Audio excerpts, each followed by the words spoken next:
Good afternoon. I'm out here in northern Pennsylvania doing a little scouting today, and I thought I'd take a second to kind of talk about how I use Spartan Forge to streamline my scouting and break down what you see over my shoulders here. Mountain laurel. Mountain laurel is super thick. It's very flimsy. It kind of interweaves together, and it makes it very difficult for a hunter to get through, especially quietly.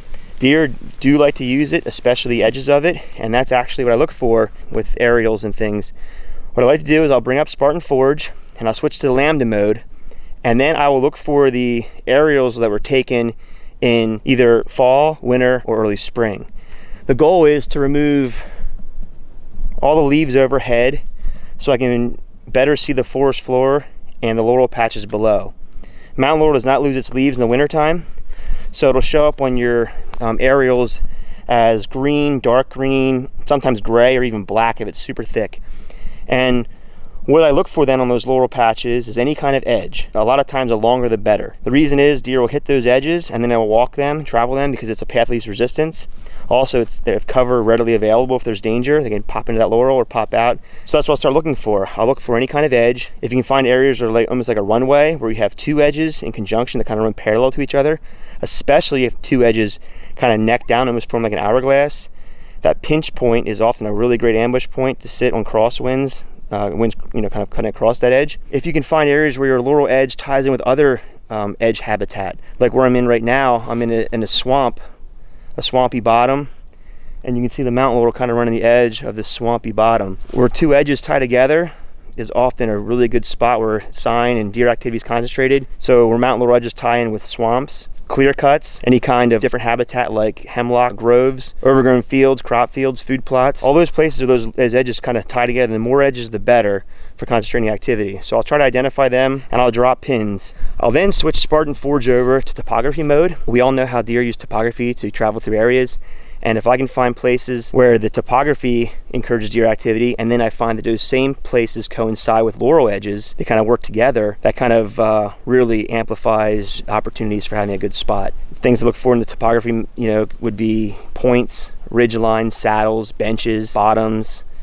The swampy bottoms show up as kind of lower areas as well. So that's what I'll look for a lot of times, and I'll see if I need to shift my pins a little one way or another to kind of use the laurel edge and the topography together. After I do all that, I then have to put boots on the ground. So I'll come out to areas like I'm doing today, and I'll go to the pins that I dropped, and I'll see if there's any sign in those areas. Sure enough, in the spot I'm in here today, I identified on the aerials this laurel edge here, this swampy bottom. So that's two edges that kind of tie together right over in here.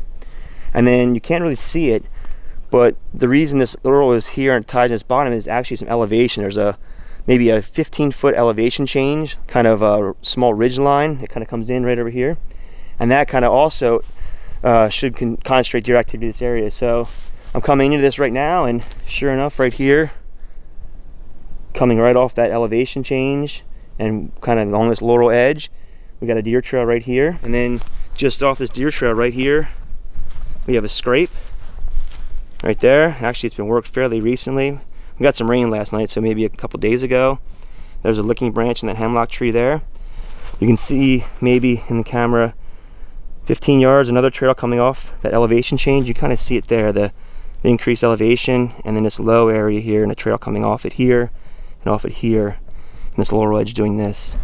So everything kind of ties together here, and this pin I dropped, the pin I dropped is actually 15 yards that way. So I wasn't quite on point, but it got me within 15 yards of a very promising spot, a place I'll probably visit this fall. Other good things to look for in your aerials are places that you have a main laurel patch and then kind of a smaller laurel patch just off, and almost like an island of laurel just off the main patch. The smaller patches of laurel are often places deer will bed and kind of hang out, and you'll find a lot of times rubs and scrapes around them. Something else you look for in those laurel edges is any kind of points.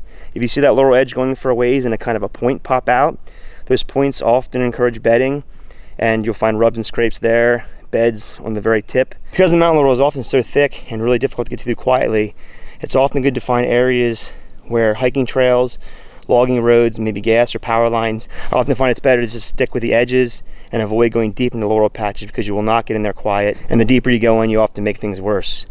So use those hiking trails. So I hope this helps you guys to use Spartan Forge to break down these laurel patches. Guys in the Northeast, parts of the South, and even parts of the Midwest that deal with mountain laurel, it can be very intimidating, but it also can provide some really good hunting opportunities. So drop some pins, get out there, stomp around a little bit, then hopefully this fall you guys can put it all together and get it done. Good luck out there. See you.